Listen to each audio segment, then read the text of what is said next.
നമസ്കാരം. Media vision വാർത്തകളിലേക്ക് സ്വാഗതം. പുളിയോട്ടുമുക്കിലെ എടക്കണ്ടി കുടുംബസംഗമം വെള്ളിയൂർ ഹിമയ കൺവെൻഷൻ സെന്ററിൽ സംഘടിപ്പിച്ചു. ബാലുശ്ശേരി MLA അഡ്വക്കേറ്റ് സച്ചിൻ ദേവ് ഉദ്ഘാടനം ചെയ്തു. പുതുതലമുറയിൽപ്പെട്ടവരുടെ കുടുംബങ്ങൾ തമ്മിൽ കഴിഞ്ഞ ഏതാനും വർഷം മുമ്പ് വരെ യാതൊരു ബന്ധവും ഉണ്ടായിരുന്നില്ല.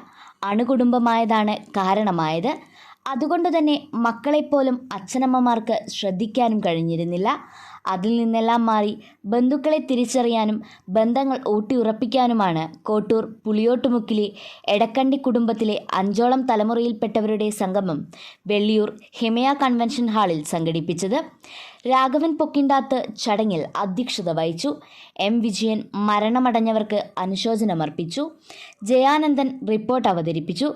ബാലുശ്ശേരി MLA അഡ്വക്കേറ്റ് സച്ചിൻ ദേവ് കുടുംബസംഗമം ഉദ്ഘാടനം ചെയ്തു.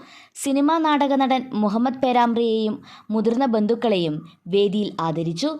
Nochad grama panchayat president Sharada Patterikkandi, Kottoor panchayat president TH Suresh, Shiji Kottarakkal, Ambili K, Mundoli Chandran, Shobhana VP, Sankaran EV, Dineshan KK, Sathyan ET, Shaji Vadakkayil എന്നിവർ ആശംസകൾ അർപ്പിച്ച് സംസാരിച്ചു.